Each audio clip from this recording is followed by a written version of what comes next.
Hello everyone, स्वागत है आपका अपने यूट्यूब चैनल बीएड कोर्स में। मैं डॉक्टर नीलिमा आज इस वीडियो में चर्चा करूंगी स्कोप ऑफ एजुकेशन की।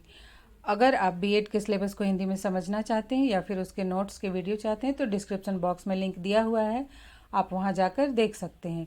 और मेरे चैनल पर नए हैं तो इसे सब्सक्राइब करके बेल आइकन दबा सकते हैं, जिससे आपको मेरे आने वाले वीडियो के नोटिफिकेशंस मिल सकें।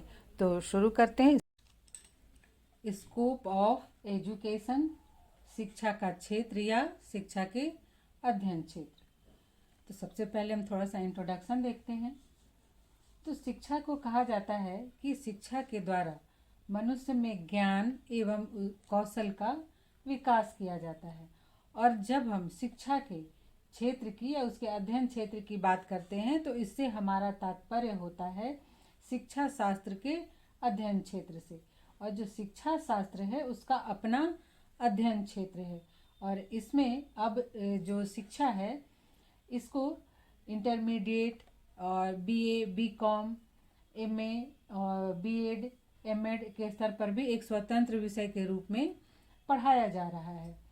और शिक्षा शास्त्र के लिए कहा जाता है कि शिक्षा शास्त्र ज्ञान की वह शाखा है जिसमें शिक्षा प्रक्रिया के स्वरूप, उसके विभिन्न अंगों तथा समस्याओं का दार्शनिक, समाजशास्त्रीय, राजनैतिक, आर्थिक, मनोवैज्ञानिक एवं वैज्ञानिक दृष्टिकोणों से अध्ययन किया जाता है।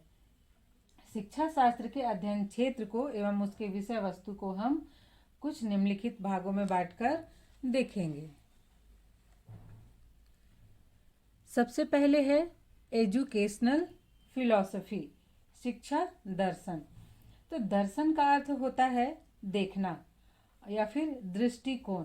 इसलिए शिक्षा शास्त्र के अंतर्गत जीवन के प्रति जो विभिन्न दृष्टिकोण हैं उनका और उनके आधार पर शिक्षा के स्वरूप, शिक्षा के उद्देश्य और शिक्षा की पाठ्यचर्या अर्थात पाठ्यक्रम आदि का अध्ययन किया जाता है। और शिक्षा शास्त्र के इस भाग को शिक्षा दर्शन कहते हैं। ये शिक्षा जो है ये दर्शन से प्रभावित होता है। समाज के लोगों का दृष्टिकोण कैसा है उसके आधार पर शिक्षा के उद्देश्य निर्धारित होते हैं और उसी के आधार पर शिक्षा की पाठ्यचर्या, विधि, व्यवस्था इत्यादि निर्धारित होती है। तो शिक्षा शास्त्र के अध्ययन क्षेत्र के अंतर्गत शिक्षा दर्शन का भी, एजुकेशनल फिलॉसफी का भी अध्ययन किया जाता है। नेक्स्ट है एजुकेशनल सोशियोलॉजी, शैक्षिक समाज शास्त्र। तो मनुष्य क्या है, एक सामाजिक प्राणी है। वह समाज में ही जन्म लेता है, समाज में ही पलता बढ़ता है, समाज में ही अपनी सारी आवश्यकताओं की पूर्ति करता है, अर्थात वह समाज में ही रहकर सब कुछ सीखता है। तो शिक्षा शास्त्र के अंतर्गत समाज के स्वरूप, समाज और शिक्षा के आपसी संबंध, विभिन्न सामाजिक संगठनों एवं शिक्षा की प्रक्रिया में उनके कार्यों, समाज और विद्यालयों के संबंधों, शिक्षा के सामाजिक कार्यों और शिक्षा तथा सामाजिक परिवर्तन के आपसी संबंधों का अध्ययन किया जाता है। और अध्ययन के इस क्षेत्र को शैक्षिक समाजशास्त्र कहते हैं। नेक्स्ट जो है वो है एजुकेशनल साइकोलॉजी, शिक्षा मनोविज्ञान। तो अभी वर्तमान में शिक्षा में मनोविज्ञान का अत्यंत ही महत्वपूर्ण स्थान है। बालक के मनोविज्ञान को देखकर ही शिक्षा का निर्धारण किया जाता है, शिक्षा के स्वरूप का निर्धारण किया जाता है। तो मनोविज्ञान क्या है? मनोविज्ञान वह भाग है जिसमें बालक के विकास क्रम, उसके सीखने की प्रक्रिया, अन्य शैक्षिक समस्याओं का अध्ययन किया जाता है और उसे शिक्षा मनोविज्ञान कहते हैं। इसके अंतर्गत बच्चे की प्रकृति, उसकी योग्यता, उसकी रुचियों, उसकी अभिरुचियों तथा स्मृति, विस्मृति, चिंतन, कल्पना इत्यादि का अध्ययन किया जाता है। इसके अतिरिक्त बच्चों की बुद्धि, उनके व्यक्तित्व और उनके सीखने की विधियां और उनके व्यक्तित्व को मापने की विधियां, सीखने की प्रक्रिया, स्वरूप, दशाओं इत्यादि का भी अध्ययन किया जाता है। तो शिक्षा मनोविज्ञान भी जो है वो शिक्षा के अध्ययन क्षेत्र के अंतर्गत आता है। अब नेक्स्ट जो है वो है हिस्ट्री ऑफ एजुकेशन, शिक्षा का इतिहास। शिक्षा शास्त्र के अंतर्गत प्राचीन काल, कहें तो आदि काल से लेकर अब तक की शिक्षा के स्वरूप और शिक्षा की व्यवस्था, उसके परिणाम का विस्तृत अध्ययन किया जाता है। ताकि वर्तमान में उचित शिक्षा की व्यवस्था की जा सके। इसलिए शिक्षा का जो इतिहास है वह भी शिक्षा के अध्ययन क्षेत्र के अंतर्गत आता है। नेक्स्ट है कॉम्पैरेटिव एजुकेशन, तुलनात्मक शिक्षा। शिक्षा शास्त्र के क्षेत्र में ही विभिन्न देशों की शिक्षा प्रणालियों का तुलनात्मक अध्ययन किया जाता है और उनके गुण दोषों का भी विवेचन किया जाता है, और इन जो जानकारियों के आधार पर हम अपनी परिस्थितियों में और अपने उपयोग की शिक्षा व्यवस्था का निर्माण करने में सफल होते हैं, अर्थात विश्व के विभिन्न देशों की शिक्षा व्यवस्था के विषय में जानकर और उसके आधार पर अपनी शिक्षा व्यवस्था का निर्माण करने में सफल होते हैं। नेक्स्ट है एजुकेशनल प्रॉब्लम्स, शैक्षिक समस्याएं।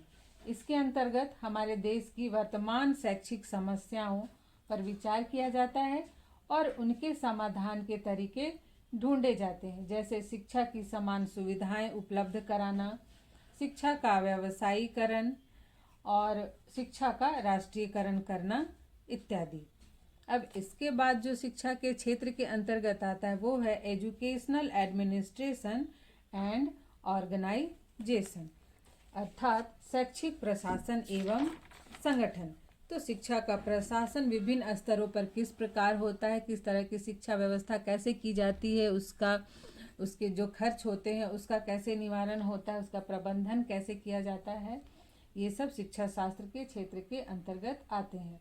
क्योंकि विद्यालयों में जो भी शिक्षा संचालित होती है उनके संगठन संचालन में राज्य का सहयोग होता है, समाज का सहयोग होता है, विद्यालय का निर्माण और जो भी क्रियाएं होती हैं इन सबको कैसे करना है, प्रधानाध्यापक, फिर टीचर के गुण क्या होने चाहिए, उनके कर्तव्य क्या होने चाहिए, उनके आपसी संबंध कैसे होने चाहिए, अनुशासन कैसे स्थापित कर सकते हैं, बच्चों का एडमिशन और उनका वर्गीकरण, उनकी उपलब्धियों का मूल्यांकन, बच्चों के स्वास्थ्य, उन्हें कैसे शैक्षिक निर्देशन देंगे इत्यादि समस्त प्रक्रियाएं जो शिक्षा से संबंधित है उनका अध्ययन शैक्षिक प्रशासन एवं संगठन के अंतर्गत किया जाता है।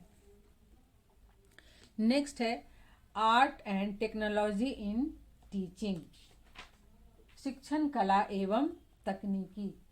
तो शिक्षण प्रक्रिया जो है ये सीखने सिखाने की प्रक्रिया है और ये सीखने सिखाने की प्रक्रिया में सीखना क्या है, इनकी विधियां क्या होंगी, कौन सी विधियां बच्चों के लिए उपयोगी होंगी, उनके मानसिक स्तर के अनुकूल होंगी, उनकी योग्यता क्षमता के अनुकूल होंगी, शिक्षण विधियों को अपनाते समय क्या क्या सावधानियां बरतनी चाहिए, ये सब शिक्षण कला एवं तकनीकी के अंतर्गत आता है और इन सब का अध्ययन शिक्षा शास्त्र में किया जाता है।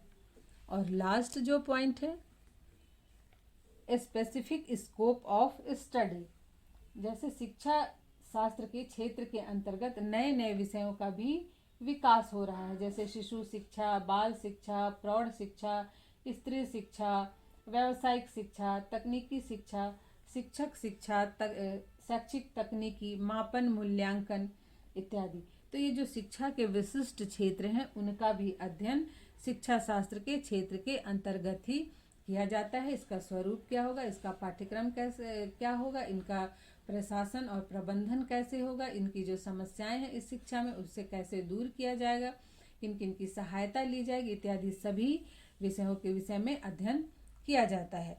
तो ये था स्कोप ऑफ एजुकेशन। तो आज यहीं तक, मिलते हैं नेक्स्ट वीडियो में।